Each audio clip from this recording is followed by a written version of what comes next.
오늘은 디모데후서 4장 1절부터 공부 부흥회를 시작하겠습니다. 우리 4장 1절 다 같이 읽으십시다. 하나님 앞과 살아있는 자와 죽은 자를 심판하실 그리스도 예수 앞에서 그가 나타나실 것과 그의 나라를 두고 엄히 명하노니. 여기에 바울 선생은 디모데에게 명령을 하실 때 놀라운 하나님의 권세와 위엄을 들어서 말씀을 했습니다. 하나님 앞과 살아있는 자와 죽은 자를 심판하실 그리스도 예수 앞에서 그렇게 말합니다. 하나님 앞에서 하나님을 대변해서 명령을 내리는 것이니 그보다 더 의미한 명령이 어디 있겠습니까?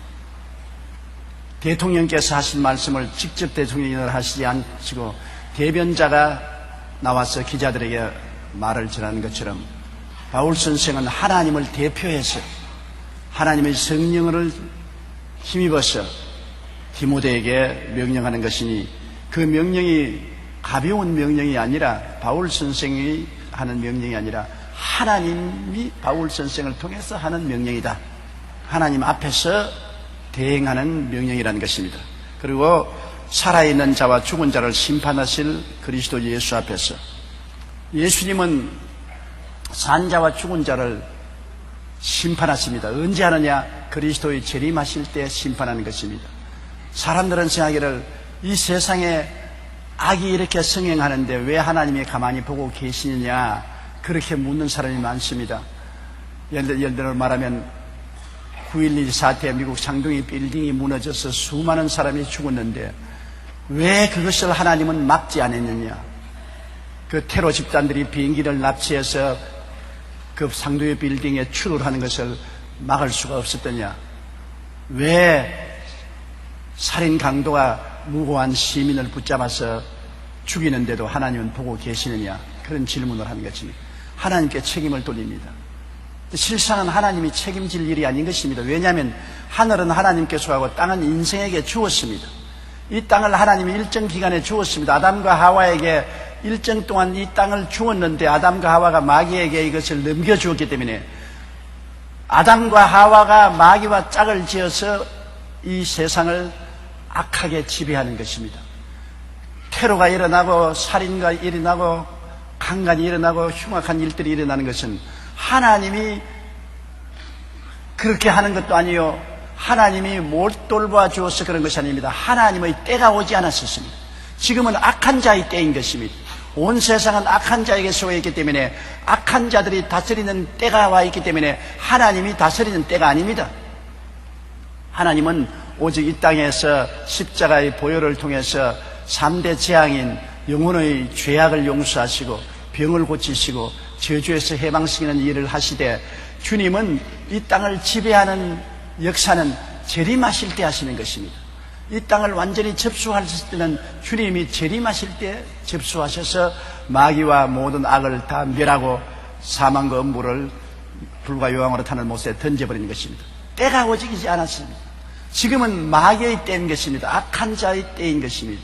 그러므로 우리가 말세에 주님 오시기를 기다리는 것은 이 악한 마귀의 때가 끝나고 주님이 직접 다스리는 때가 오기를 기다리는 것입니다.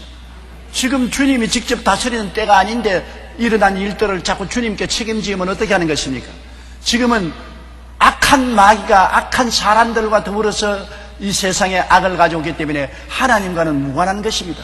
하나님이 일어나고 있는 사건을 다 알고 계시지요. 계시지만은 하나님이 통치하는 때가 아닌데 어떻게 하는 것입니까? 하나님이 통치하는 때가 오면 하나님은 직접 다스리겠지만 직접 하나님은 지금 하나님이 다스리는 때가 아닌 것입니다. 오직 하나님이 인생사에 간섭하는 것은 성도들이 기도하고 부르짖을 때 나라가 임하옵소서, 나라가 임하옵소서, 하나님 나라가 임하소서, 하나님의 지배력이 나타나 주시옵소서, 뜻이 하늘에서 이룬 같이 땅에서 이루어지려고 기도할 때 하나님은 중간중간 악의 세계 속에서 개입해 주시는 것입니다. 성도의 기도를 통해서 하나님은 국가와 사회에 일어날 일들에 대해서 개입해 주시지, 그것도 성도가 기도하지 아니하면 하나님이 개입하지 않습니다. 그렇게 정해져 있는 것입니다. 성도들의 기도를 통해서 하나님은 역사상에 개입해 주시고 그 이후에는 악한 때가 끝날 때까지 기다리는 것입니다. 하나님도 기다리는 것입니다. 하나님도 몹시 속상해 하시지요. 상도의 빌딩이 무너지고 수많은 사람이 죽는 것, 전쟁이 일어나서 수많은 어린이와 부녀자들이 죽임을 당하는 것, 이런 것을 주님 보고 얼마나 가슴 아파합니까? 하나님이 한 일이 아니고 사탄과 악한 사람들이 하는 행위인 것입니다. 그들의 심판이 언제 오느냐? 주님 재림하신 날 심판하는 것입니다. 왜 하나님이 저 사람들에게 벼락을 때리지 않느냐? 왜 하나님께서 지인이 일어나서 다 죽여버리지 않느냐? 그런 질문을 하는데 그 때가 오는 것입니다. 심판의 때는 주님 재림하시는 그때 심판의 때가 오는 것입니다. 그때까지 우리는 참고 기다려야만 하는 것입니다. 그때까지 참고 기다리는 겁니다. 예수님이 십자가에 못 박여 몸치고 피 흘린 것은 이 흉악한 자들을 다 구속하기 위해서 주님이 그렇게 하신 것인데, 이 악한 자들이 때가 오기 전에 온갖 흉악한 일을 다 행하는 것입니다. 주님은 그때를 기다려서 그날에는 심판하시는 것입니다. 인간이 행한 모든 죄와 악을 하나도 없이 심판하시고 산자와 죽은 자를 주님이 다 심판할 것은 하나님의 때가 올 때인 것입니다. 하나님의 때가 언제 오느냐? 주님이 강림하실 때, 주께서 호령과 천사장의 고함과 하나님의 나팔로 친히 하늘을 쫓아 강림하실 그때 마귀의 때는 끝나고 주님의 때가 시작되는 것입니다. 그때 이 땅에 눈물과 근심과 탄식과 이별하는 것이나 고가는 것이나 앓는 것이나 죽는 것이 다 심판을 받고 사라지고 주님 앞에서 영생 무궁복락이 시작되는 때가 온 것입니다. 그 때가 오기 전에 지금은 우리는 예수 그리스도 안에서 성령으로 어느 정도의 재앙에서 해방을 얻습니다. 아담과 하와가 타락할 때 가져온 3대 재앙, 영혼의 죽음의 재앙, 저주의 재앙, 질병과 육체의 죽음의 재앙, 이런 부분적인 재앙에서 예수 그리스도로 말미암아 구원을 받고 도움을 받지만은 악의 세력에서 완전히 면해지지는 않습니다. 제약의 때가 있습니다. 하나님이 아담에게 준 때가 있는 것인데 그 때가 지나갈 때는 우리는 열심히 전도하며 기다려야만 되는 것입니다. 그렇기 때문에 하나님 앞과 살아있는 자와 죽은 자를 심판하실 그리스도 예수 앞에서 때가 오면 만물을 심판하실 그리스도 앞에서 심판을 하는 것입니다. 그가 나타나실 것과 그의 나라를 두고 임하니 그때 주님이 나타나시고 주님의 나라가 임하는 것입니다. 그때 하나님의 뜻이 온전히 이루어지는 것입니다. 하나님 앞과 예수 그리스도, 죽은 자와 산 자를 심판하실 주님, 그가 재림하셔서 그의 나라를 확립할 그때에 모든 심판은 이루어지고 불의에 대한 하나님의 판정은 이루어지고 마는 것입니다. 오늘날은 아직 그때가 오지 않았습니다. 왜 불의한 자가 잘 되고 죄 짓는 자가 잘 되고 살인자가 횡행하고 흉악한 자가 살아남아있고 왜 수많은 생명을 죽인 악한 공산주의가 남아있고 왜 하나님은 그를 바라보고도 가만히 계시냐? 그렇게 질문한 사람이 있으면 아직 때가 오지 않았다고 말하십시오. 때가 오지 아니었다. 때가 와야 되는 것입니다. 여러분, 요사이 대통령 후보들이 나는 이렇게 하겠다 저렇게 하겠다고 많이 주장을 하지요. 실제 지금 합니까? 안 하지요. 못 하지요. 왜요? 때가 오지 않았기 때문에. 대통령이 당선되는 때가 오면 행하는 것입니다. 지금은 하겠다고 다 이야기는 하지만은 실천은 못하는 것은 때가 오지 않았기 때문에 못하는 것입니다. 하나님이 약속하신 모든 것도 하나님의 때가 오기를 기다리는 것입니다. 하나님이 만왕의 왕 만주의 주로 이 땅을 접수할 그때에 모든 약속한 것이 이루어지는 것입니다. 우리는 그때를 향하여 기도하고 기다리고 참아야 되는 것입니다. 그러면 그때에 참석하는데 미처럼 그때가 오기 전에 육신으로 죽으면 영으로 하늘에 올라가서 기다리고, 육신으로 살아남아 있으면 육신으로 기다리고, 우리는 기다리는 신앙을 가지고 있는 것입니다. 그러나 그때는 반드시 다가오는 것입니다. 우리나라의 대통령 선거일이 반드시 다가오는 것처럼 주님의 강림하시는 때가 반드시 다가오는 것입니다. 사망과 음부가 다 철폐되고 마귀와 죄악이 모두 다 불과 유황으로 타는 못에 던져지고 이 땅이 청소되고 하나님의 영광스러운 천국이 임하는 때가 반드시 다가오는 것입니다. 우리는 그날을 기다리고 있는 것입니다. 그날을 비웃는 사람들, 하나님 믿지 말고 내 주먹이나 믿으라고 소함치던 사람들이 초계와 같이 심판을 받아 불탈 때가 반드시 다가오는 것입니다. 그러므로 우리는 그러한 현상을 보고 하나님이 어디 계시냐고 낙심하고 가슴을 치고 탄식하고 뒤로 물러가면 안 됩니다. 하나님은 그러함에도 불구하고 성령으로 우리 가운데 계시며 우리에게 힘을 주시고 용기를 주시고 믿음을 주시고 인내를 주시고 계신 것입니다. 그렇기 때문에 바울 선생은 이 그리스도의 심판과 천국이 오실 것을 너무나 확실히 알기 때문에 하나님 앞에서와 하나님 앞과 살아있는 자와 죽은 자를 심판하실 그리스도 예수 앞에서 그가 나타나실 것과 그의 나라를 두고 엄히 명하노니 반드시 그때가 올 것이니 그 때를 가지고 엄히 명하노니 2절요 너는 말씀을 전파하라 때를 얻든지 못 얻든지 항상 힘써라 범사에 오래 참음과 가르침으로 경청하며 경계하며 권하라. 말씀을 전파하라. 왜? 말씀이 바로 그 구원의 때를 우리에게 가르쳐 주기 때문에 말씀을 들어서 믿고 구원을 받은 사람은 마귀의 때가 지나가고 주님의 때가 올 때 그 영광스러운 땅에 들어갈 수 있기 때문인 것입니다. 마귀의 때에 마귀 세상의 죄가 흥청망청 좋다고 육신의 정욕과 무고의 정욕과 일상 자랑을 따라 살던 사람들은 모두 다 심판을 받아 불꽃 가운데 탈 때가 오고 참고 견디고 주님을 믿고 기다린 사람에게는 천국의 만복이 임하는 때가 오는 것입니다. 그러므로 그 때를 얻기 위해서는 예수 그리스도의 복음의 말씀을 듣고 구원을 받아야 되는 것입니다. 이 땅에서 예수님의 십자가 대속의 은총을 받아 듣고 구원을 받아야 돼요. 그런데 믿음이란 들으면서 나며 들으면 그리스도의 말씀으로 말미암습니다. 내가 전파를 받지 않고야 어떻게 믿을 수 있습니까? 모르는데 어떻게 믿어요? 알아야 믿지. 그렇기 때문에 우리 예수 믿는 사람의 할 사명은 안전하 선하 전도하는 것입니다. 주님의 날이 온다. 심판의 날이 다가온다. 모든 죄악을 지은 사람들이 초계같이 불타고 믿는 자들이 영광스럽게 변화되어 구원받는 주의 날이 온다. 그러므로 준비하라. 준비하라. 우리가 늘 말할 것입니까? 우리가 지진이 올 거다 안다면은 모든 사람에게 지진이 온대요. 준비하세요. 홍수가 올 줄 알면 홍수가 온대요. 준비하세요. 우리가 그런 말을 하지 않겠습니까? 우리가 알고 있다면은. 그런데 우리는 반드시 세상을 심판할 그날이 다가오고 천국이 다가올 것을 알고 있기 때문에 사람들에게 심판의 날이 옵니다. 천국의 영광이 다가오는 때가 오는 것입니다. 준비하세요. 예수 믿고 구원받으세요. 준비하세요. 그 말씀을 전파해야 되는 것입니다. 그러므로 바울 선생께서는 자나 깨나 이 말씀을 전파하라고 말한 것입니다. 우리 예수 믿는 사람 중에 희한한 것은 예수 믿고 구원받았어도 한 번도 말씀 읽거나 기도하지 않고 사는 사람 희한한 사람이고, 또 희한한 사람은 예수 믿고 구원받았으면서도 남보고 예수 믿고 구원받고 장차 다가올 심판과 구원을 준비하라고 전도 안 하는 것도 희한한 일인 것입니다. 여러분은 희한한 사람 아닌지 몰라. 예수를 믿었으면 하나님과 교통하기 위해서 말씀을 읽고 기도해야 되는 것입니다. 말씀 읽고 기도 안 하면 마음이 말라져요. 여러분, 아무리 건강한 사람이도 밥 먹고 물 마시지 않으면 영양실조가 되어서 기진맥진하고 죽습니다.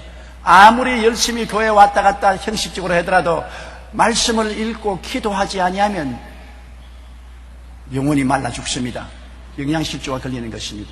예수 믿는 사람은 모름지기 말씀을 읽고 늘 기도하는 것을 게을리하지 말아야 될 것은 우리가 매일 밥 먹고 물 마시는 것과 한 가지인 것입니다. 그리고 예수 믿는 사람이 반드시 전도해야 될 것은 내가 하나님 앞에 구원을 받았은즉 구원의 빚을 갚는 격으로도 열심히 전도해야 되는 것입니다. 내가 열심히 일한다고 해서 여러분 영원히 사는 건 아닙니다. 칼가타의 성녀 테레사 수녀가 신부에게 고해한 편지가 공개되었는데 온 세계가 아는 성녀인 테레사 수녀도 그 편지에 정말 하나님이 살아계신지 모르겠다, 예수님이 정말 살아계신지 모르겠다는 고백을 해서 세계가 떠들썩했습니다. 왜 그러냐? 아무리 그가 신령하고 온 생애를 다 바쳐서 가난하고 굶주리고 헐벗고 죽어가는 사람을 돌보는 봉사를 했다 할지라도 너무 일이 바빠서 성경 읽고 기도하기를 게을리하면 영원히 굶주리게 되는 것입니다. 몸은 주의 사업에 바쁘지만은 영혼이 메말라 빠져버리기 때문에 그냥 하나님에 대한 의심을 하게 되고 불안에 빠지게 되는 것입니다. 사람이 하나님이 일 열심히 한다고 그 사람이 언제나 신령한 것은 아닙니다. 아무리 일에 바빠도 개인적으로 말씀을 읽고 기도해서 영혼이 살찌어야 되는 것입니다. 자기가 안 먹고서야 어떻게 일을 합니까? 아무리 일을 잘한다고 해도 안 먹고 안 마시고야 어떻게 일을 하는 것입니까? 얼마 안 있으면 쓰러져서 죽지요. 조용기 목사도 여러분에게 늘 말씀을 전하지만은 매일같이 개인적으로 하나님과 앉아서 말씀을 읽고 묵상하고 하나님과 대화하는 기도를 안 하면 내 마음이 메말라져 버린 것입니다. 하루도 안 하면은 마음이 메말라지는 것입니다. 매일같이 마음이 축축하게 생명수로 적셔 있는 것은 말씀을 읽고 묵상하고 기도하는 시간을 가지기 때문에 매일 마음이 은혜로 충만해지고 말씀을 전할 때도 능력이 있게 되는 것입니다. 그러므로 여러분, 말씀을 전파하기 위해서는 내가 말씀을 읽고 묵상하고 기도해서 말씀으로 은혜를 받고 그 다음에는 말씀을 전파해야 되는데, 때를 얻든지 못 얻든지 항상 힘쓰라. 때가 있어서 좋은 때가 올 때는 전도하고 좋은 때가 안 오면 전도 안 하겠다고 하지 말고 언제든지 전도하라. 언제든지 기회를 만들어서 전도하라는 것입니다. 여름철에만 전도하지 말고 겨울철에도 전도하고, 봄에만 전도하지 말고 가을에도 전도하고, 기분 좋을 때만 전도하지 말고 기분 나쁠 때도 전도하고, 때를 얻든지 모르든지 무시로 전도하라는 것입니다. 우리가 무시로 기도하는 것처럼 무시로 전도해야 되는 것입니다. 전도는 정말 귀중한 것입니다. 여러분 다 예수 믿게 된 것은 전도를 받아서 예수 믿게 됐지 않습니까? 그 누가 여러분 위해서 전도해 주었기 때문에 구원받았거든. 또 여러분도 그 누구에게 전도해야 그 사람이 구원을 받을 수가 있는 것입니다. 그러므로 우리는 우리가 전도를 통해서 구원을 받은 은총을 입었으므로 이 빚을 갚아야 돼요. 때를 얻든지 못 얻든지 전도해야 되는 것입니다. 우리 여의도 순복음교회 지역장, 구역장은 왜 유명하냐? 전도 잘하기로 유명한 것입니다. 열심으로 사람들에게 씨를 뿌리는 것입니다. 전도라는 것은 당장 열매를 거두지 않습니다. 농부가 씨를 뿌리고 난 다음 당장 트럭을 가지고 와서 추수를 하는 건 아닙니다. 씨를 뿌리고 난 다음에 가꾸고 오래 기다려야 되는 것입니다. 정말 마음이 답답할 때가 많아요. 씨를 뿌려놓고 가꾸는데 시간이 걸리고 오래 기다림으로 답답할 때가 있지만은, 그러나 반드시 씨를 뿌려놓으면 언제고 거둘 수가 있는 때가 오는 것입니다. 너는 말씀을 전파하라. 때를 얻든지 모르든지 항상 힘써라. 여기 힘을 써라 했는 것입니다. 가만히 있다고 되는 것이 아니라 힘을 쓰고 애를 써라. 노력을 하라는 것입니다. 우리 지역장, 구역장들이 가끔 그런 말을 합니다. 왜 지역장, 구역장을 맡아서 이렇게 힘든지 모르겠다. 아침밥 지어서 다 먹이고 난 다음에 집안 청소하고 당장 또 뛰어나가서 가방 들고 신방해야 되고 격려하고 돌봐야 되고 호닥닥 집에 돌아오면 또 저녁 지어야 되고 정신이 없이 바쁘다는 것입니다. 왜냐? 하나님 나라의 일을 힘쓰기 때문에 그런 것입니다. 하나님 나라는 힘 안 쓰고 기회가 오면, 때가 오면, 그럴 차제가 되면 일하겠다 그러면 할 리가 없어요. 내가 힘을 쓰고 애를 써서 시간을 내고 물질 들이고 노력해야 주의 사업을 할 수 있는 것입니다. 그러므로 말씀을 전파하되 때를 얻든지 모르든지 항상 힘쓰라고 말했습니다. 그리고 범사에 오래 참음과, 복음 전가할 때 참아야지요. 복음 전가할 때 성급하게 복음 전하면 복음이 전거되지 않습니다. 한 번 전도하고 또 거부당하면 또 가서 전도하고 또 거부당하고 3번 가서 전도하고 거부당하고 계속해서 전도를 하는 것입니다. 물건 사러 가면 물건 파는 사람에게 예수 믿으라고 전도하고 난 다음에 나는 안 믿어요. 그러면 또 허허 웃고 그 다음 또 가서 또 전도하고 또 구박당하면 또 다음 또 전도하고 오래 참아야 돼요. 나중에 몸서리가 나도록 전도를 해야 돼요. 저 사람 오면 몸서리가 난다. 도저히 예수 전도하고 견디지가 못하기 때문에 한번 따라가 보자. 그렇게 되는 것입니다. 전도라는 것이 한 번 문을 두드려서 되는 것이 아닙니다. 문을 안 열어주는 사람 자꾸 계속 문을 두드려야 돼요. 성경에 보면은 밤에 친구가 왔는데 먹일 것이 없어 떡 3덩어리를 구하러 이웃집에 가니까 이웃집이 이미 밤이 늦어서 집안일을 다 끝마치고 불 끄고 잠자리에 들어간지라, 친구여, 내 친구가 밤중에 왔는데 먹일 것이 없으니 떡 3덩이만 빌려달라. 그러니까 대답하기를 이미 밤이 늦었고 애들과 함께 다 잠자리에 들었으니 내일 아침에 오너라. 지금은 일어나서 줄 수 없다. 그러니까 돌아갔느냐요? 안 돌아갔지요. 친구여 떡을 주소서.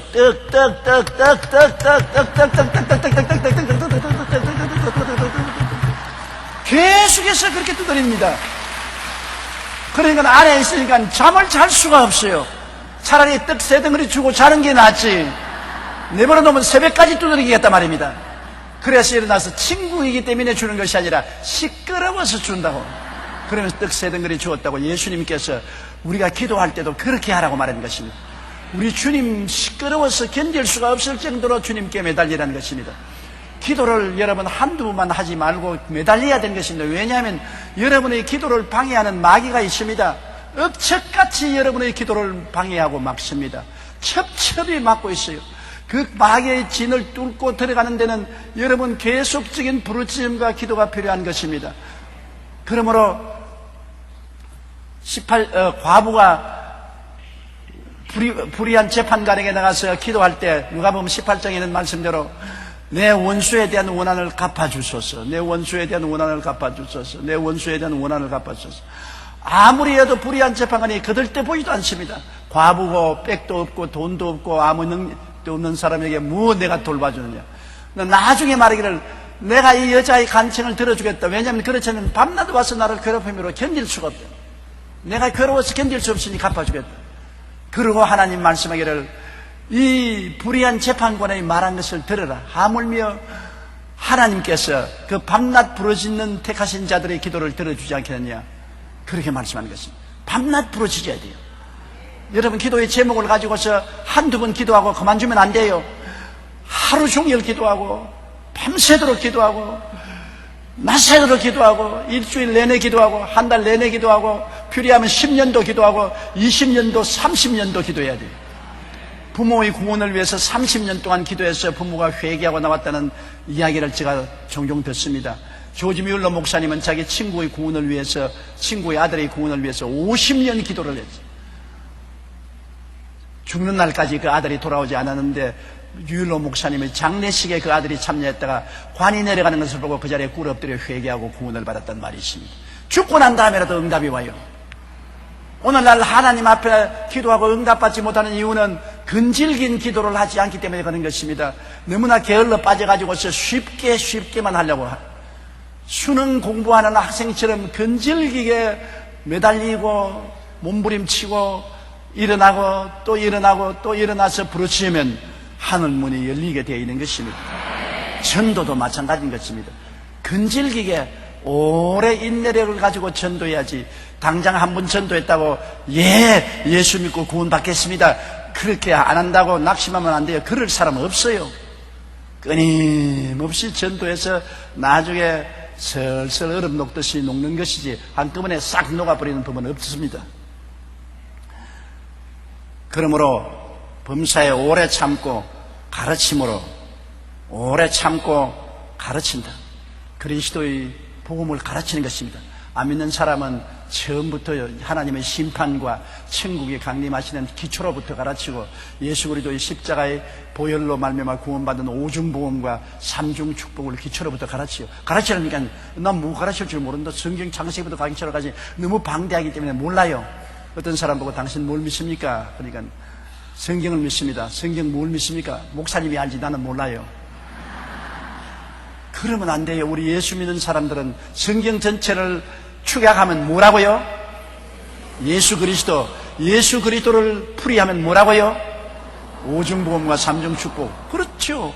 가르칠 수 있는 것은 성경 전체가 다 예수님을 설명하는 것이라고 알면은 성경 구절을 예수님께 대입하면 되는 것이고, 예수님은 누구냐? 십자가에 못 박여 우리를 죄에서, 세속과 마귀에서, 병에서, 저주에서, 죽음에서 구원해 주셔서 영혼이 잘됨같이 범사에 잘됨에 강건하고 생명을 얻되 넘치게 얻게 해주시는 분이라는 것을 각 알고 있으니까 이 아는 것을 가르치는 거예요.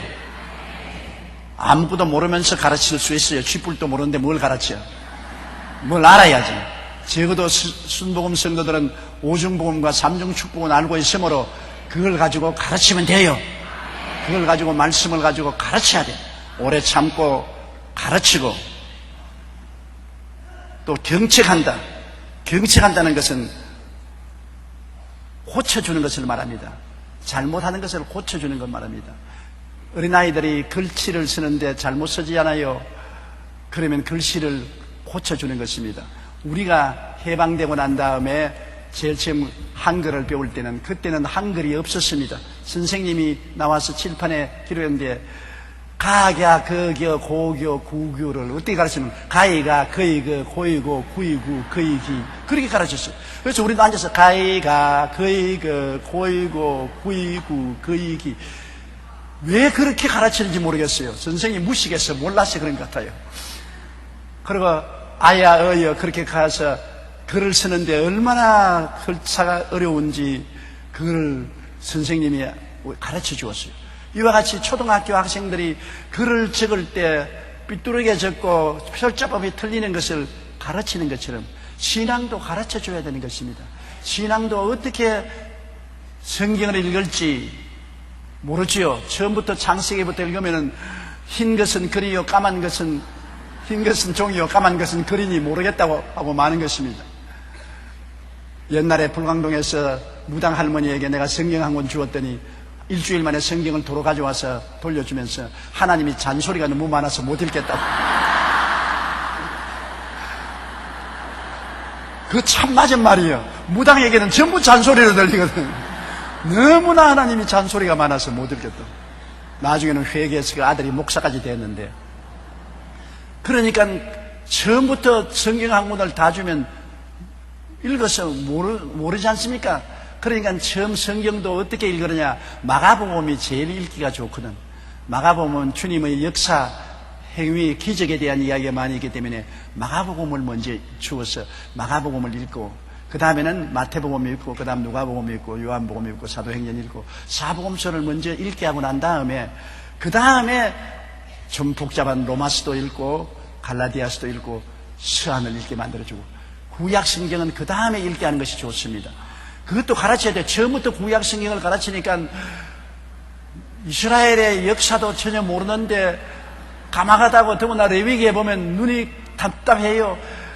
짐승을 몇 마리 잡아서 제사를 어떻게 흔들고 드리며 술을 어떻게 부으며 촛불을 어떻게 켜며, 아예 그냥 잔소리가 너무 많아서 눈이 까막눈이 되고 말아요. 그러므로 이것도 가르쳐야 돼요.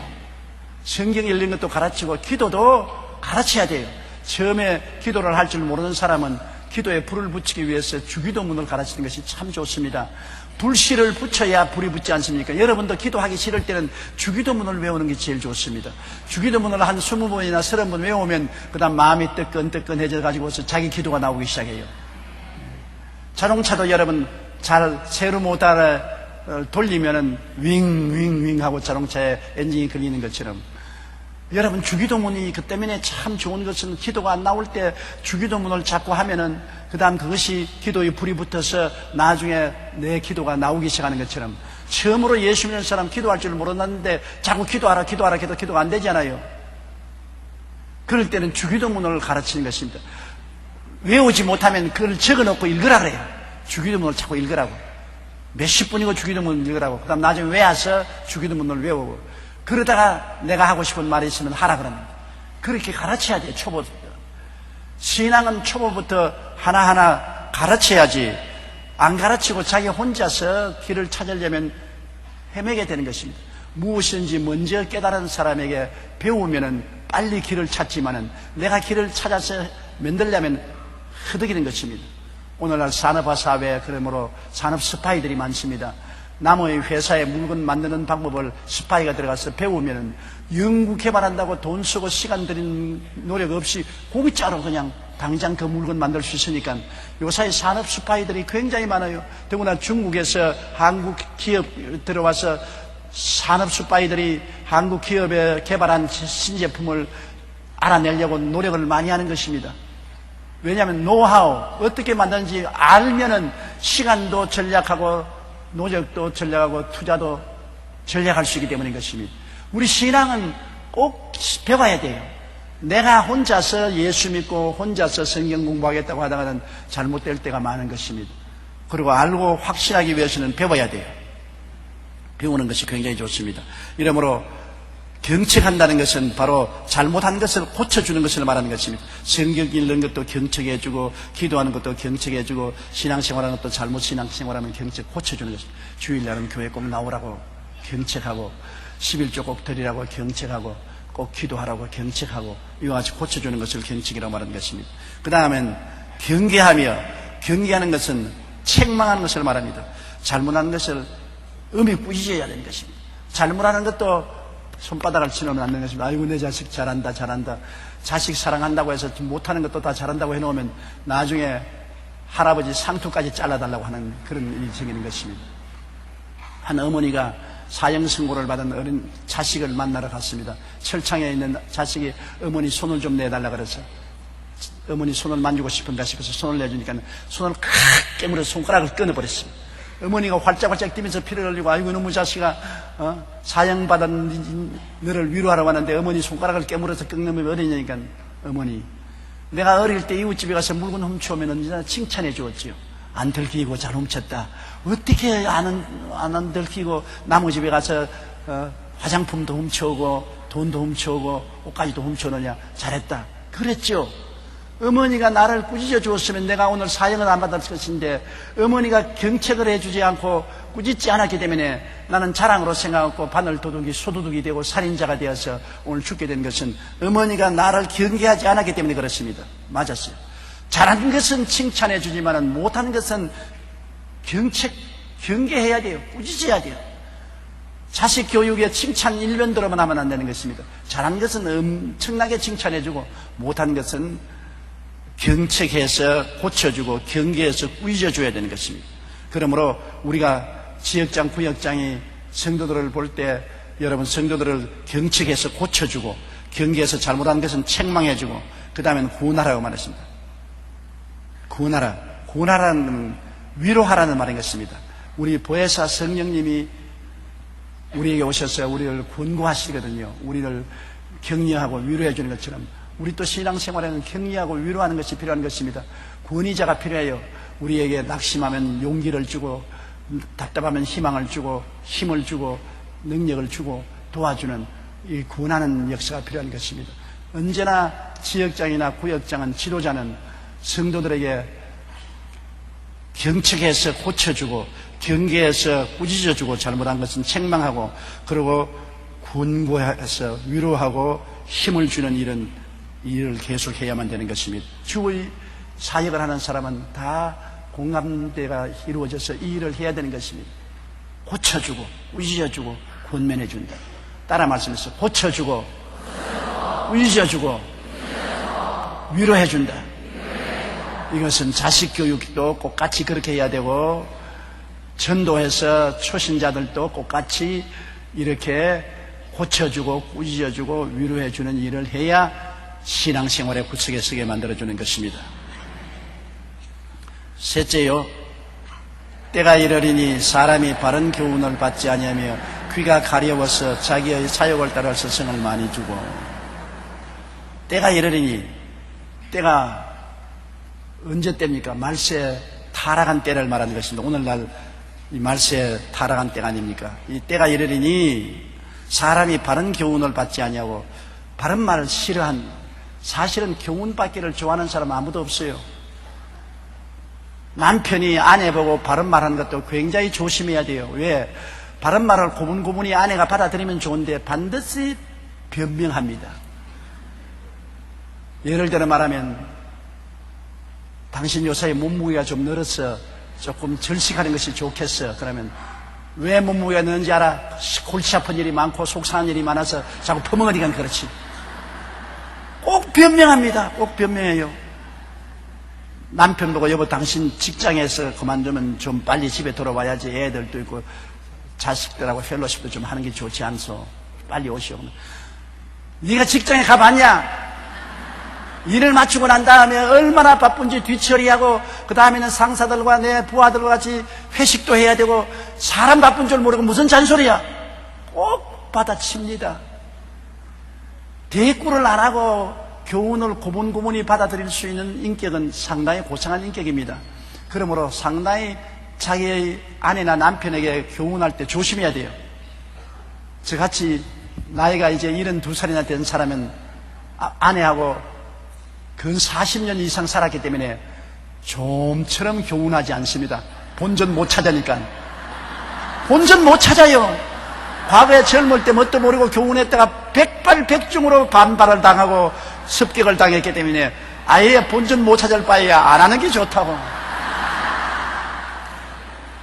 그 교훈을 해서 고분고분히 받아들일 수 있는 사람 같으면 굉장히 훌륭한 사람입니다. 교훈한 사람보다 더 훌륭한 사람입니다. 그런 사람은 별로 많지 않아요. 교훈은 듣기 싫어요. 나도 이 나이에도 누가 나에게 교훈하면 제가 꾹 참고 들으려고 애를 쓰지만 속에 이런 게 올라와요. 너 지까지 게 무슨 잔소리냐 올라오는 거거든. 그 사람은 나무 교훈을 듣기를 원하지 않는 것입니다. 사람이 하나님의 교훈하시면 듣지요. 하나님 앞에는 어찌할 도리 없지요. 그 이후에 남편이 아내 교훈하거나 아내가 남편 교훈하거나 부모가 자식 교훈하는 것도 자식들이 안 좋아합니다. 아버지가 자식 불러가지고 야 너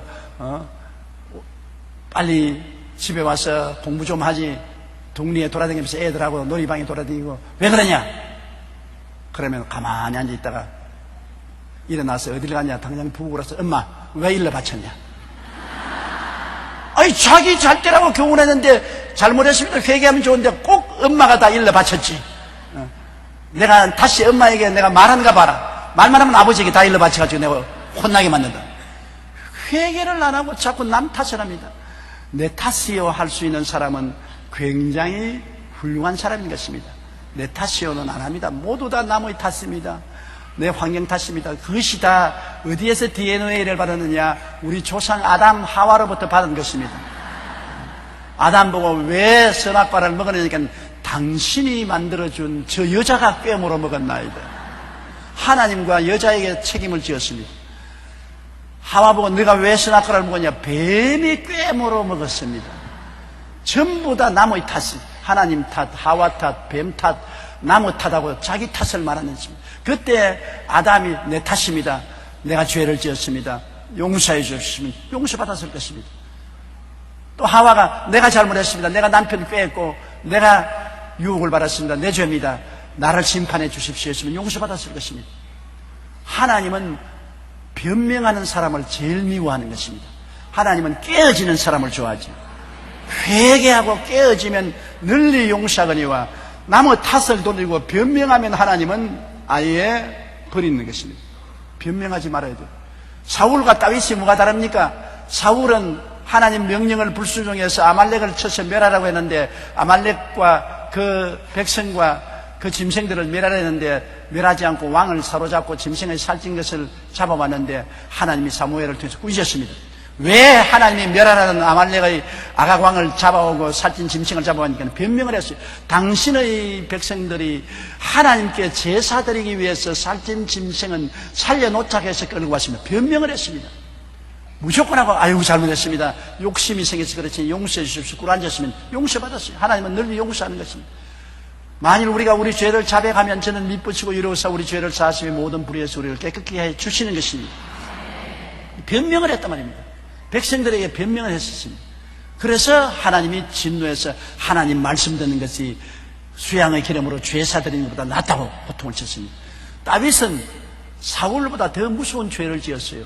왜냐하면 남의 아내를 취해서 간음을 하고 애가 가지니까 그걸 변명하기 위해서 그 남편 우리아를 일선에서 불러다가 동침을 시키려고 하나 동침을 안 하니까 위험한 전쟁터에 보내서 적의 칼에 맞아 죽게 만들었던 것입니다.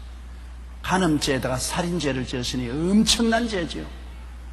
오늘날 여러분 이러한 죄를 지은 사람은 평생을 아마 종신징역을 받아도 마땅할 것입니다. 하나님이 나단 선지를 보내서 다윗을 꾸짖었을 때 그가 변명했습니까? 내가 그냥 오후 늦잠을 자고 잠옷바람에 집 정문에 얼렁얼렁 산책을 하는데 왜 하필 그때 집 밑에서 빨가벗고 목욕을 합니까?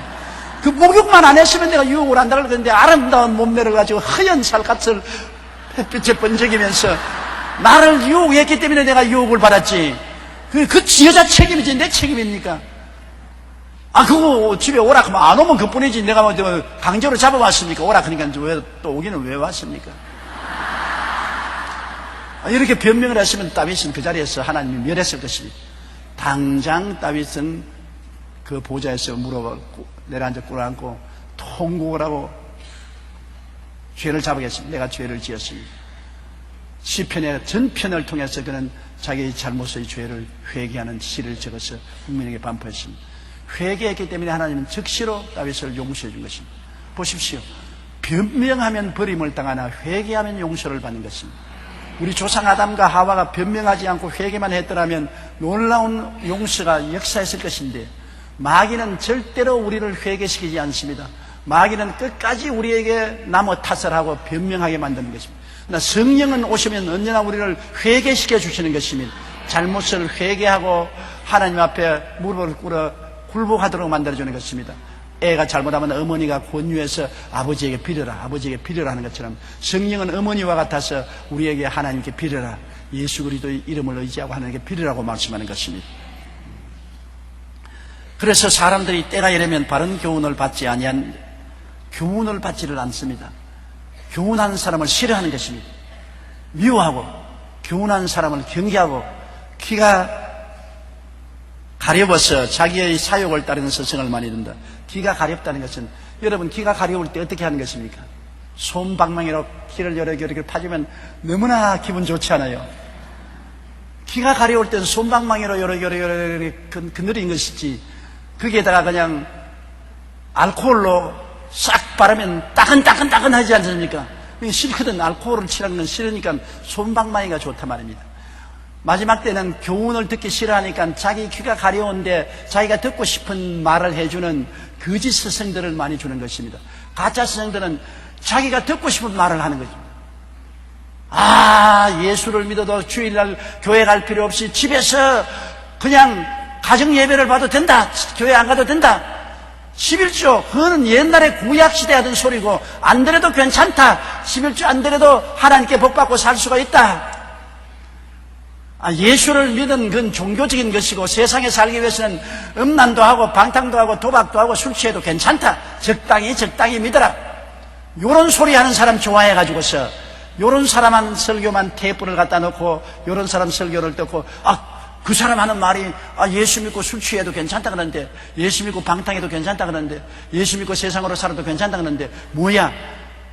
완전히 교훈을 싫어하고 자기가 듣고 싶은 말을 하는 사람을 두고 자기 귀를 시원하게 만들어주는 사람을 따라가는 이러한 시대가 온다는 것입니다. 시대가 바른 말하는 것을 듣기 싫어하고 자기의 정욕을 따라 탐욕을 돋구어주는 말하는 사람을 따라가는 그런 시대가 온다는데, 바로 지금이 그 시대인 것입니다. 왜냐하면 요사이 여러분 텔레비를 통해서 인터넷을 통해서 물건 팔려고 광고하는 사람 전부 마음에 고소한 소리만 하지 우리 듣기 싫은 사람 안 합니다. 이 약 먹으면 배탈 납니다. 그러면 누가 그 약 사겠어요? 이 약 먹으면 뚱뚱해집니다. 하면 아무도 그 약 안 삽니다. 이 약 먹으면 다이어트가 된다니까 사고, 이 약 먹으면 청춘이 새로워진다니까 사고, 이 약 먹으니까 기운 난다니까 사고, 아주 마음도 몸도 둔해진 늙은 할머니 할아버지 관광버스에 태워가지고서 약장사라는 데 데려다 놓고서 늘 앉아가지고 이 약 먹으면 청춘이 새로워지고 기억이 똑똑해지고 오줌 안 싸고 밤잠 잘 자고 음식 맛있고, 그렇게 자꾸 하니까 소골해진 할머니 할아버지가 50만원 100만원 200만원 300만원짜리 못 먹을 약을 잔뜩 사가지고서 걸머지고 집에 와서 나중에 그 빚 못 갚아서 자식들에게 징징거리고 야단 법석을 하는 것입니다. 이게 전부 다 귀에 고소한 말만 한다고요. 귀에 고소한 말만 한다고요. 귀에 고소한 말을 한다고 그 말 들으면 안 됩니다. 바른 교훈을 줘야 되는 것입니다. 바른 말은 성경에 기록되어 있는 것입니다.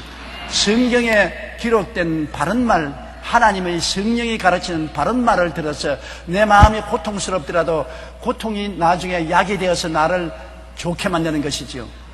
성경 말씀은 적혀놓고 그것을 인간 귀에 듣기 좋게 해석하는 사람의 해석을 따라갔다가는 함께 멸망하고 마는 것입니다. 때가 이르니 사람이 바른 교훈을 받지 아니하며 귀가 가려워서 자기의 사욕을 따르는 스승을 많이 두고, 그 다음 4절요. 또 그 귀를 진리에 돌이켜 허탄한 이야기를 따르려. 하나님의 진리의 말씀을 말하는 것은 듣기 싫거든. 예수 그리스도를 믿고 세상과 짝하지 말고 의롭게 살고 진리를 따라 살고 거룩하게 살아야 된다. 이 세상에 살면서 빛으로 살고 소금으로 살아. 사람들이 우리와 서로 다른 것을 알아야 될 것 아니야. 너나 나나 똑같다고 하면 어떻게 예수 믿겠느냐? 그리스도 예수 믿는 사람답게 살아라. 그렇게 말하면 마음에 괴롭습니다. 어이, 의롭게 살라. 이 세상에 죄가 이렇게 많은데 나 혼자 어떻게 의롭게 살란 말이고. 거짓말하지 말고 살아라. 거짓말하는 거 어떻게 사느냐? 거룩하게 살아라. 아유, 세상 사람 다 사는 대로 살아야지. 진리를 따라 사는 것을 들으니까 괴로우니까 괴로운 것은 안 됐습니다.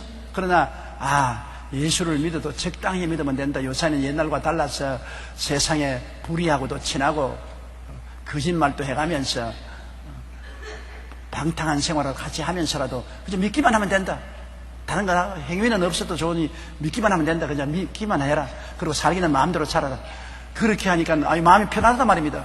괴롭지 않단 말입니다. 그 목사님 참 올바른 말씀하신다. 그 목사님 말씀대로 마음에 괴롭지가 않아. 마음이 편안해.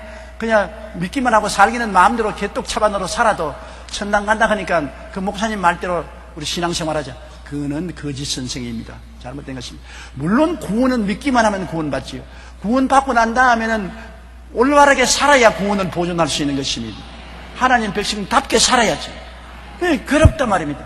구원은 값없이 받으니까 좋은데 구원받은 사람처럼 빛과 소금의 역할을 하고 살아라는 것은 괴로우니까 그건 듣기 싫어한단 말입니다. 입에 쓴 약이 몸에 좋다고. 여러분, 하나님의 말씀은 우리 입에 쓰고 괴로워도 그것을 받아들이면 우리에게 유익을 갖다 주는 것입니다. 그러므로 귀를 진리에 두어야지 허탄한 이야기를 따르면 안 되는 것입니다. 요사이 허탄한 이야기하는 사람이 너무나 많아요. 사람이 인기 중심으로 자기 인기를 얻고 자기의 구복을 채우기 위해서 사람들을 이용하는 사탄의 허탄한 말이 굉장히 많아요. 우리는 예수 중심, 말씀 중심, 성령 중심으로 살아야 되는 것입니다. 5절요.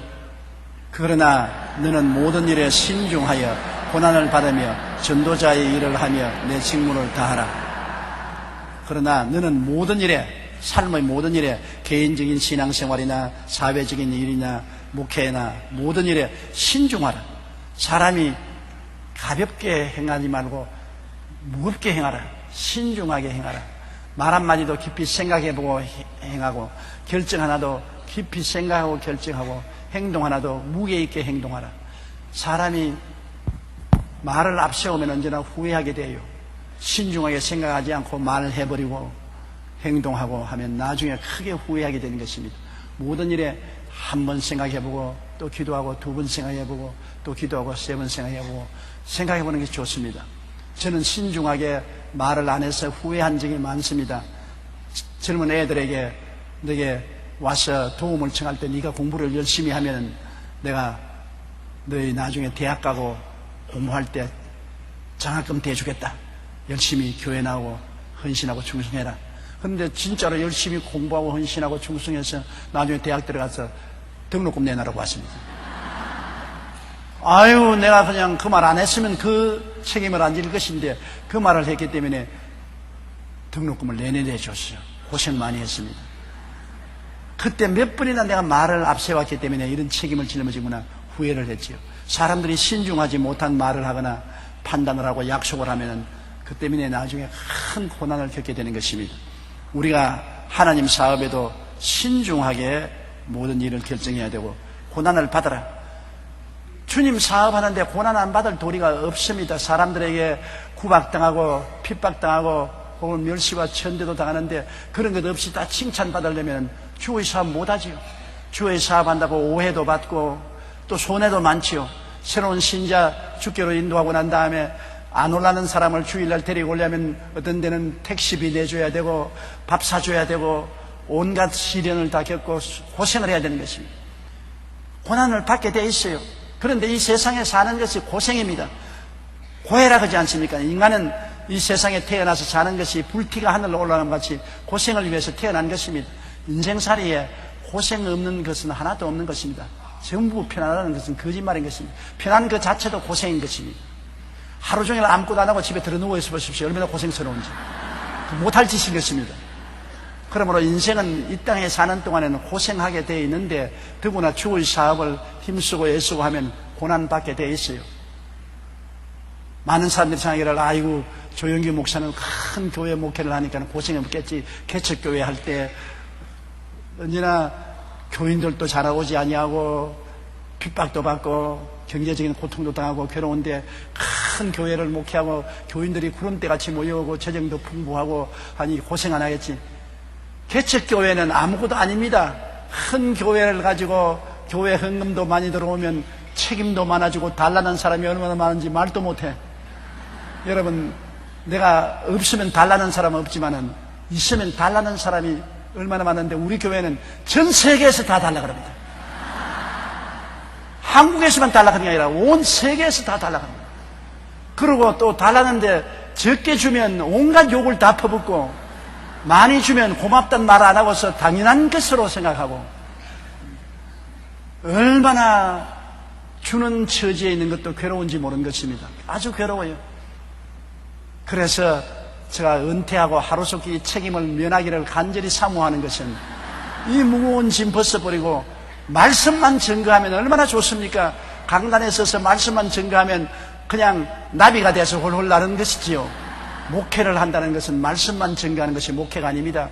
교인들을 다 신방해야 되고 그 모든 문제를 같이 걸머져야 되고 주의 종들 다스려야 되고 돌봐야 되고 교인끼리 싸우지요. 재직들끼리 서로 고자질하지요. 목사들끼리 서로 물고 찢지요. 또 못된 짓 하지요. 그런 것 다 같이 책임져야 되지요. 아예 두 다리 뻗고 잘 날이 없어요. 그런데 감사하게도 나는 명년 5월 18일이면 제대합니다.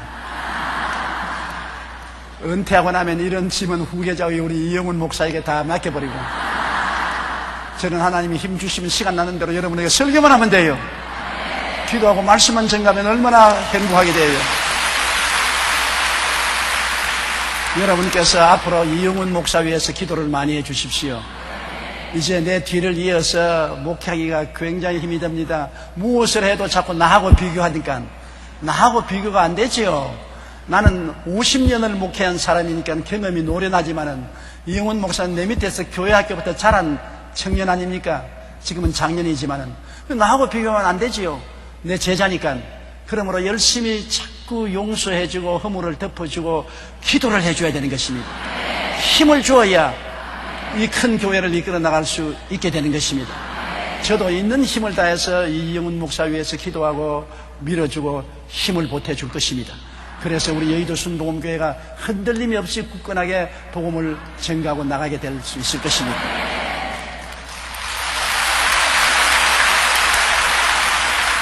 그러므로 우리가 모든 일에 신중하고 고난을 받으며 전도자의 일을 하며 직무를 다해야 되는 것입니다. 우리가 전도자의 일을 하기 위해서는 디모데 후서에 바울이 우리에게 부탁한 일이 많습니다. 디모데 후서 1장 8절에는 전도자가 되기 위해서는 복음을 부끄러워하지 말라고 했습니다. 참 전도하려면 부끄럽다고. 옛날에 제가 제일 처음 예수 믿고 난 다음에 가두 전도를 하라 그래서 시장이나 길거리에 나가서 예수 믿으라고 전도할 때 굉장히 부끄럽더라고요. 한 번은 버스를 탔는데 우리 학교 담임 선생이 버스를 탔어요.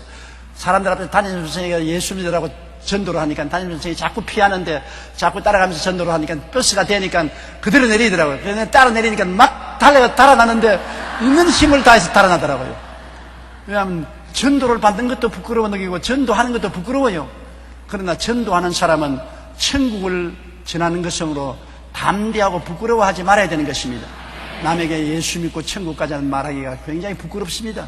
그러나 복음을 부끄러워하지 말아야 되고 그 다음에 디모데후서 2장 4절에는 자기 생활에 얽매이지 말라고 말한 것입니다. 내 생활에 얽매여서 내 할 일 다 하고 여유 있는 시간에 복음을 전하겠다고 하면은 전할 수 없는 것입니다. 먼저 할 건 먼저 하고 나중 할 건 나중 하라고. 내가 복음 전가하는 건 먼저 하고 그 다음 내일 하겠다. 내가 언제나 먼저 기도하고 먼저 복음 전하고 그 다음 내일을 하겠다. 언제나 선결적으로 복음 전도를 앞세우면 복음을 전할 수가 있는 것입니다. 그 다음에 디모데후서 2장 15절에 진리를 옳게 분별하여 전해야 되는 것입니다. 하나님 말씀을 정확히 알지 못하면서도 아주 혼돈되어서 자기도 모르는 말을 짓거리면 안 되지 않나요? 자기도 모르는 말을 짓거리면 어떻게 되는 것입니까? 분명히 내가 무엇을 전도하는 것을 알아야 돼. 예수 중심, 십자가 중심, 오중복음과 삼중축복을 전하겠다는 분명한 진리를 분별하고 믿고 확신한 것을 전해야 돼요. 나도 올바르게 믿지 못하고 불확신한 것을 전할 수가 없는 것입니다. 그 다음에 4장 2절에는 인내함으로 전하라. 복음을 전할 때 한 번에 안 믿는다고 낙심하지 말고 꾸준히 인내하며 전하라. 4장 5절에 때를 얻든지 못 얻든지 전하라. 시를 가리지 않고 전하라. 4장 5절에는 고난을 두려워 말고 전하라. 복음 전하다가 고난당하면 하나님 앞에 영광을 얻는 줄 알고 두려워하지 말고 전하라. 그 다음 4장 5절로 8절에는 죽는 날까지 힘써 전하라. 살아있는 동안에는 계속해서 복음을 전하라. 마지막 목숨 끊어질 때까지라도 자녀들에게 유언할 때 예수 믿고 천당서 만나자고 유언하라. 쓸데없는 다른 유언하지 말고 예수 믿고 천당 가자고 유언하라. 나는 최근에 며느리가 천당 가는 것을 보고 감동한 시아버지 시어머니의 간증을 들었습니다. 며느리가 38살 젊은 나이에 예수를 잘 믿다가 유방암으로 세상을 떠는데 얼마나 슬픈 일인 것입니까? 젊은 며느리가 세상을 떠니 시아버지 시어머니가 굉장히 슬퍼했는데 그 죽을 때 하늘을 쳐다보고 아버지 어머니 두려워하지 마십시오. 하늘 문이 열리고 하나님의 천사들이 내 곁에 와 있습니다. 그 다음에는 얼굴을 찌푸리더니 마귀도 와 있군요. 마귀도 나를 혼돈시키려고 와 있습니다. 얼굴을 찌푸리더니만 그 즉시로 얼굴이 환해지면서 그러나 천사들이 와서 나를 둘러 진치고 있습니다. 조금 있다가는 숨을 거두었으면서 두 손을 활짝 드는데 말라서 뼈만 남은 손을 두고 얼굴에 화창한 빛을 비치면서 아버지 어머니 예수님이 나를 데리러 왔어요. 예수님이 나를 데리러 왔어요. 나는 천국 갑니다. 안녕히 계십시오. 그러고 천당 갔다는 겁니다. 그 시아버지 시어머니가 믿음이 별로 좋지 않은 사람이 완전히 부흥이 되었어요. 며느리 죽는 날이 부흥의 날이는 것입니다. 완전히 며느리가 천당 가는 것을 눈으로 보고 난 다음에 그 마음이 뜨거워지고 하나님 살아계신 것에 대해서 열렬해져서 만나는 사람마다 예수 믿고 구원받으라고 전도를 하는 사람이 됐어요. 죽더라도 이렇게 멋있게 죽어야지. 아이고 안 죽을래! 아이고 안 죽을래! 1분만 더 살게, 1분만 더 살게. 그러면 창피하기 짝이 없잖아요. 안 믿는 사람은 그렇게 할지 몰라도 믿는 사람이어야 육신의 장막지 벗어버리면 손으로 짓지 않은 영원한 집으로 가는 것인데 이 땅에 있는 것보다도 너무나 좋은데 겨울철 같은 땅에서 봄날 같은 천국으로 들어가는데 할렐루야 웃으면서 문제 가니 뒤에 따라오십시오 하고 그러고 가야지요. 죽을 때도 전도하고 죽어야 되는 것입니다. 깨끗하게 전도하면서 영광스럽게 죽는 여러분 되시기를 주님 이름으로 축원합니다.